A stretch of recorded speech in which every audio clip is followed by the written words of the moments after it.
Madam, ಕರೀದೇ ಇರೋ ಫಂಕ್ಷನ್ಗೆ ಹೋಗ್ತಾ ಇದ್ದೀವಿ, ಚೆನ್ನಾಗಿರಲ್ವೇನೋ? ಕೆಲವೊಂದಕ್ಕೆ ಇನ್ವಿಟೇಷನ್ ಅಗತ್ಯ ಇಲ್ಲ ಅನಂತ. ಅವಕಾಶ ಸಿಗ್ಲಿಲ್ಲ ಅಂದಾಗ ನಾವೇ ಅವಕಾಶನ ಹುಡ್ಕೋಬೇಕು. ಕರೆಕ್ಟೇ ಮೇಡಮ್, ಆದರೆ ನಾವು ಹೋಗ್ತಾ ಇರೋದು ಫಂಕ್ಷನ್ಗಲ್ವಲ್ಲ, ದಿವ್ಯಾನ್ ಸಾಯಿಸೋದಕ್ಕಲ್ವಾ? ದಿವ್ಯಾನ ನಾವೇ ಸಾಯಿಸ್ತೀವಿ ಅಂತ ಯಾರು ಹೇಳಿದ್ರು? ಮೇಡಮ್, ನೀವೇ ಅಂದ್ರಿ ಅಲ್ವಾ? ಅಷ್ಟು ಜನರ ಮಧ್ಯೆ ದಿವ್ಯಾನ ಹೇಗ್ ಟಚ್ ಮಾಡ್ತೀರಾ? ಜೊತೆಗೆ ಅಭಿ 106 ಕಣ್ಣಿಂದ ನಮ್ಮನ್ನೇ ವಾಚ್ ಮಾಡ್ತಾ ಇರ್ತಾನೆ. ಎಷ್ಟೇ ಬಲಶಾಲಿ ಆಗಿರೋ ರಣ ಹದ್ದು ಆದ್ರೂ ಒಂದು ತೂಫಾನ್ಗೆ ಸತ್ತೋಗತ್ತೆ. ಹಾಗೇನೆ ಆ ಅಭಿ ಎಷ್ಟೇ ಬುದ್ಧಿವಂತ ಆಗಿದ್ರು ನಾವು ಅವನ್ ಕಣ್ ತಪ್ಸೋಕ್ಕಾಗತ್ತೆ. ಮೇಡಮ್, ಅಭಿ ಬಗ್ಗೆ ಇಷ್ಟು ಕೀಳಾಗಿ ಮಾತಾಡೋದು ಸರಿಯಲ್ಲ ಅನ್ಸುತ್ತೆ. ಮೊದಲು ನಿನ್ನನ್ನು ಅಂಡರ್ ಎಸ್ಟಿಮೇಟ್ ಮಾಡೋದನ್ನ ನಿಲ್ಸು. ನಾನು ನಿತ್ಯ ಶ್ರೀನಿವಾಸ್ ಅಂತ ನೆನ್ಪಿಟ್ಕೋ. Sorry madam.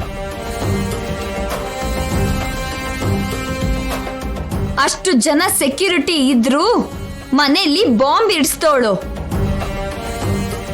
ಹಾಗೇನೆ ದಿವ್ಯನ ಅಡ್ಡ ಬಂದ ಅಭಿನ ಸಾಯಿಸೋದು ನನಗೊಂದು ಲೆಕ್ಕನೇ ಅಲ್ಲ. ಅಂದ್ರೆ ನಾಣಿ ಮನೇಲಿ ಬಾಂಬ್ ಇಡ್ತಾ ಇದ್ದೀರಾ?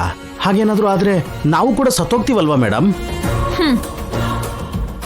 ಭಯ ಪಡಬೇಡ, ಬಾಂಬ್ ಏನು ಇಟ್ಟಿಲ್ಲ. ಮತ್ತೆ ಮಾನವ ಬಾಂಬ್ಗಳನ್ನ ಇಟ್ಟಿದ್ದೀನಿ. ಫಂಕ್ಷನ್ ಶುರು ಆಗೋಕ್ಕೂ ಮುಂಚೆನೆ ಅವರು ಅಲ್ಲಿಗೆ ಹೋಗಿದ್ದಾರೆ. ಏನ್ ಹೇಳ್ತಾ ಇದ್ದೀರಾ ಮೇಡಮ್? ನಾಣಿ ಮನೆಯಲ್ಲಿ ನಮ್ ಕಡೆಯವರು 4 ಜನ ಇದ್ದಾರೆ.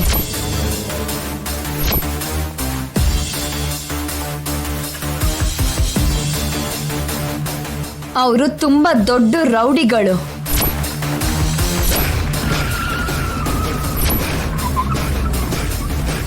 ಮಾನವೀಯತೆ ಇಲ್ದೇ ಇರೋ ಕಟುಕರು. ಮನುಷ್ಯರ ರಕ್ತ ಹೀರೋ ಮಾನವ ಮೃಗಗಳು.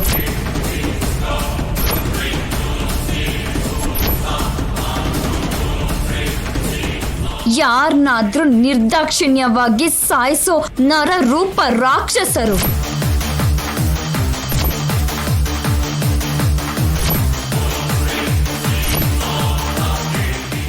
ಅಭಿ ಎಷ್ಟೇ ಕೇರ್ಫುಲ್ ಆಗಿ ವಾಚ್ ಮಾಡ್ತಿದ್ರು ಅವರು ಹೊಂಚಾಕಿ ದಿವ್ಯನ ಬೇಟೆ ಆಡ್ತಾರೆ.